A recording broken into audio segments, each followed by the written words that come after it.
आज हमारा लेक्चर एक नफ्सियाती और जज्बाती मसले पर मबनी है, जिसमें एक इंसान अपने खानदान में अच्छी भली जिंदगी गुजार रहा होता है, लेकिन कुछ मामलात की वजह से अपने ही खानदान के लोग ताल्लुकात तर्क कर लेते हैं, जिसके बाद नफ्सियाती मसाइल पैदा होते हैं। जज्बाती तर्क करना ये एक इनफरादी जज्बाती हालत है जिसमें लोग आपको मिलने की ख्वाहिश ही नहीं करते। जुटलाया जाने का एहसास, गैर महफूज या दुत्कारे जाने का एहसास पाया जाता है। जज्बाती तौर पर तर्क किए हुए शख्स को छोड़ने वाले अफराद के किसी नुकसान का एहसास हो सकता है। इस सारी कैफियत को हम होम्योपैथिक रेपर्टरी में इस्तेमाल होने वाले रूब्रिक्स के जरिए बयान करेंगे और लेक्चर के आखिर में अद्वियात भी बताएंगे। लेक्चर का बाकायदा आगाज करते हैं। अबंडोनेट फील्स ऐसे महसूस करता है जैसे तर्क कर दिया गया है। इस रूब्रिक का मुताला करने के लिए हम माइंड का चैप्टर खोलेंगे। रेपर्टरी हमारे पास कोई भी हो, बोरक है, कैंट है या फिर सिंथेसिस रेपर्टरी है। इस रूब्रिक को देखने के लिए, अबंडोनेट फील्ड्स को देखने के लिए माइंड के चैप्टर को ओपन करना होगा।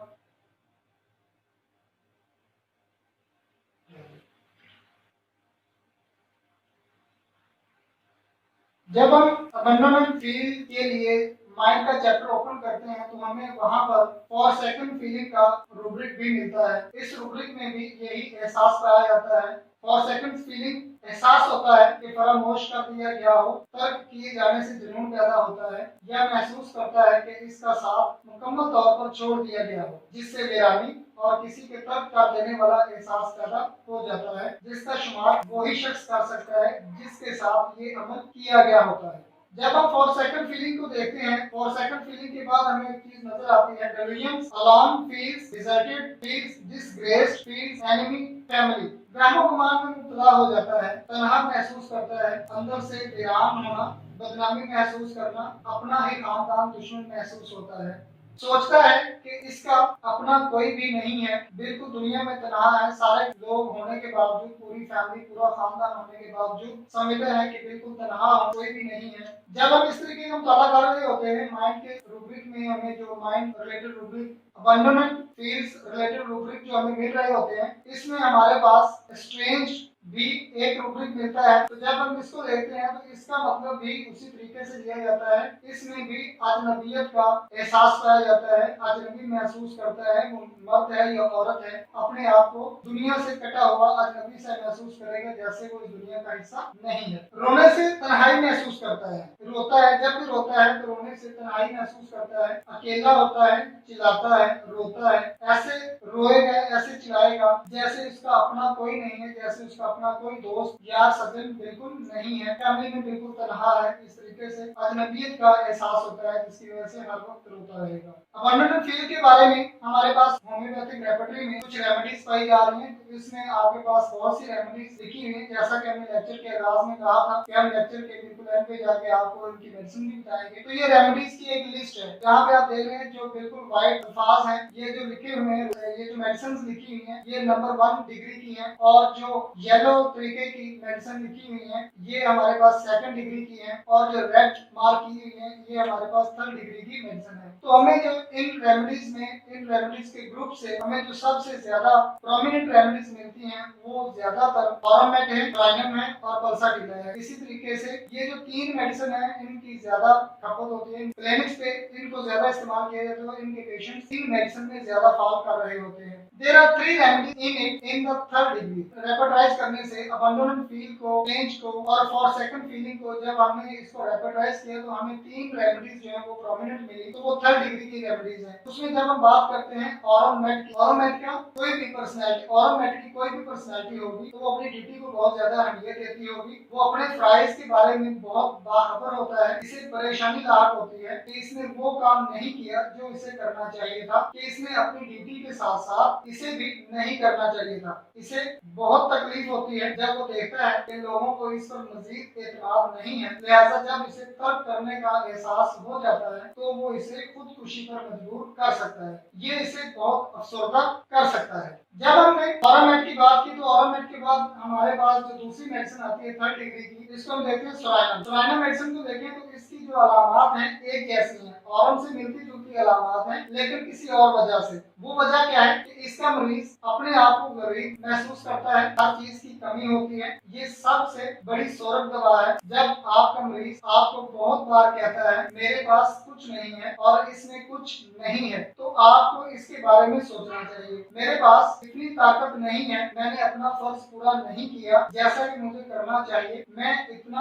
अच्छा नहीं हूँ, मेरे पास इतना पैसा नहीं है, मुझे कुछ मालूम नहीं, मुझे लगता है कि मैं हर काम में नाकाम हो जाऊंगा। सुराइनर के बारे में सोचना पड़ेगा। जब इस तरीके के इतने अल्फाज एक पेशेंट आपके पास, एक पर्सनैलिटी आपके पास इतने सवाल आपके सामने रख देती है, और इससे आपको एक अंदाजा हो जाना चाहिए कि ये पेशेंट या ये जो पर्सनैलिटी है ये किस तरफ जा रही है और किस रूब्रिक की तरफ और किस मेडिसिन की तरफ जा रही है, तो हमें सुराइनर के बारे में सोचना पड़ेगा। लिहाजा दूसरों से खातर ख्वाह, तवज्जो और मदद न मिलने का एहसास सुराइनर की खासियत है।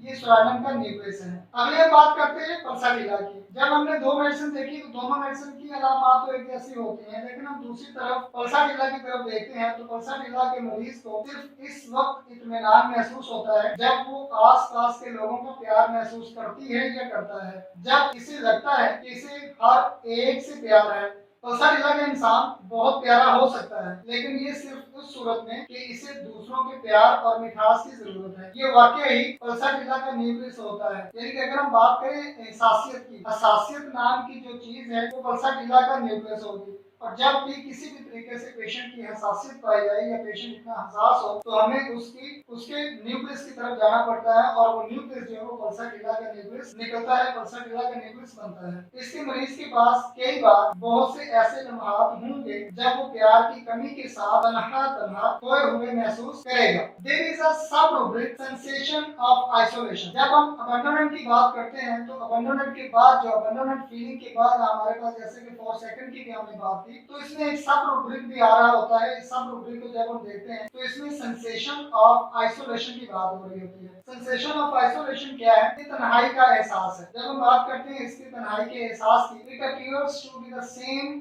As for second feeling but it is not so, and you will see that the remedies can be different. For instance platina is also there. ऐसा लगता है कि ये तर्कशुदा एहसास की तरह है, लेकिन ऐसा नहीं है, और आप देखेंगे कि इसकी अद्वियात मुख्तलिफ हो सकती हैं। मिसाल के तौर पर प्लाटिना भी इसमें शामिल है। अब हम बात करते हैं प्लाटिना की। जैसे हमने ऑरोमेट की बात की, सोराइनम की बात की, पल्साटिला की बात की, हम यहाँ पे प्लाटिना की बात करते हैं। ये एक तो किसी को कह दिया जाता है कि मैं आपसे नहीं बोलता हूँ, या किसी को धुतकार दिया जाए या किसी से ताल्लुकात तर्क कर लिए जाए, लेकिन यहाँ पे प्लाटिना की भी सूरत आप देखते हैं। प्लाटिना अलग थलग महसूस करती है या इसको अलग थलग महसूस होता है क्योंकि वो खुद को अलग थलग करता है। वो बहुत मुतकब्बर है। इसका मरीज बहुत मुतकब्बर होता है, बहुत ज्यादा तकब्बुर वाला होगा, अपनी जात के बारे में आला राय रखता है, यानी कि हर बात यही कहेगा आई एम द बेस्ट, और दूसरों के लिए तौहीन आमेज रवैया रखता है। वो अपने आप को एक पहाड़ की चोटी पर रखता है, और एक बार जब कोई शख्स पहाड़ की चोटी पर होता है तो उसे हर चीज दूर दिखाई देती है और अपने आप को तन्हा महसूस करता है। यही तो प्लाटिना का मसला है। इसके मारूसी गरूर ने इसे अलग थलग कर दिया है। अब ये खुद अलग थलग हुई है, इसको किसी ने नहीं किया। ये जो इसके अंदर एक गरूर है, एक प्राउड है, एक तकब्बुर है, इसकी वजह से प्लाटिना अपने आप को दूसरों से अलग रखती है और समझती है कि मैं सबसे आला हूँ। सुपीरियर की बात करती है कि I am superior. Differential diagnosis की बात करें तो हम प्लाटिना और पल्साटिला के दरमियान मुआवजा करते हैं। हमें दूसरी मेडिसिन के दरमियान मुआवजा करने की जरूरत नहीं है, हम दो मेडिसिन के दरमियान मुआवजा करेंगे, प्लाटिना और पल्साटिला के। जब हम इसका मुआवजा करते हैं कि पल्साटिला के मसले से बिल्कुल मुख्तलिफ मसला है। किसी को प्यार की जरूरत है जो मगरूर भी है और हासिल भी कर रहा है, इसके बावजूद आप देखेंगे कि खोए हुए और अलग थलग होने का एहसास प्लाटिना और पल्साटिला दोनों में पाया जाता है। अब मसला यहाँ पे ये है कि किसी को प्यार मिलता नहीं और कोई जो है ले भी रहा और उस पर तकब्बुर भी कर रहा है, तो इस तरीके का दोनों ही चीजें जो है वो पल्साटिला और प्लाटिना की बात की जाती है। लेकिन दोनों के न्यूक्लियस को अगर देखें तो दोनों के न्यूक्लियस में अलग थलग होने का और खोए हुए होने का एहसास अपनी जगह पे मौजूद होता है। The following are some examples of this rubric. अगर हम इस rubric को देखें, ये जो abandonment feeling की बात है, अगर आपके पास कोई पेशेंट आता है या आपके पास कोई वैसे आम रूटीन में अगर आप किसी पर्सनैलिटी से मिलते हैं तो आप उनको देखेंगे, आप उनकी बातों से जाहिर वो अपनी बातों से बंदा जाहिर होगा कि ये किस मेडिसिन की तरफ जा रहा है और किस रूब्रिक की तरफ जा रहा है, किस तरीके की इसकी साइकोलॉजिकल प्रॉब्लम्स है या किस तरीके का इसका न्यूक्लियस साइकोलॉजिकली फिट हो चुका हुआ है। एक बंदा कहता है कि जब मैं अपनी बहन के 8 साल बाद पैदा हुआ था तो मुझे कुंबे में एक गलती समझा जाता था। ये भी अबंडोनेंट फीलिंग की बात हो रही है। यहाँ पर भी वो यही चीज करता है कि जब मैं पैदा हुआ था अपनी बहन के 8 साल के बाद तो मुझे एक गलती समझा जा रहा था, यानी कि वो अपने आप को बिल्कुल अलग समझ रहा है। उसी तरह बात करता है, अगर आपने किसी पेशेंट को या किसी पर्सनैलिटी को परखना है, देखना है, यहाँ तक कि लोगों के चारों तरफ से घिरा होने के बावजूद मैं खुद को अकेला महसूस करता हूँ। ये भी आपको एक पर्सनैलिटी मिलती है। तो कहता है कि लोग मेरी तरफ चारों तरफ है, चारों तरफ से लोग मेरे पास हैं, आते हैं, बैठते हैं, सारी बातचीत होती है, लेकिन मैं समझता हूँ कि मैं अकेला हूँ। फिर कहता है कि मुझे लगता है कि मैं इस दुनिया में फिट नहीं हूँ। ये भी एक वो अपना इजहार कर रहा होता है। फिर कहता है कि मुझे नहीं लगता कि कोई भी मेरी परवाह करता होगा। अक्सर आपने देखा होगा, ये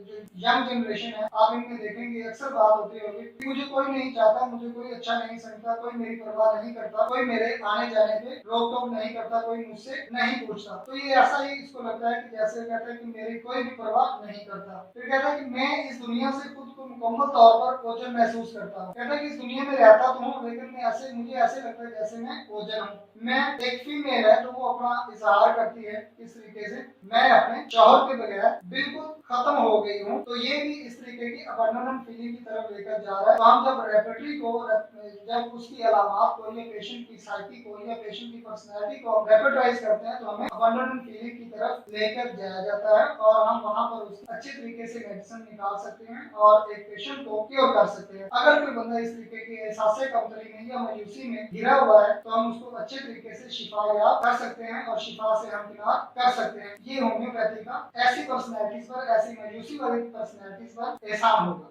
थैंक यू वेरी मच।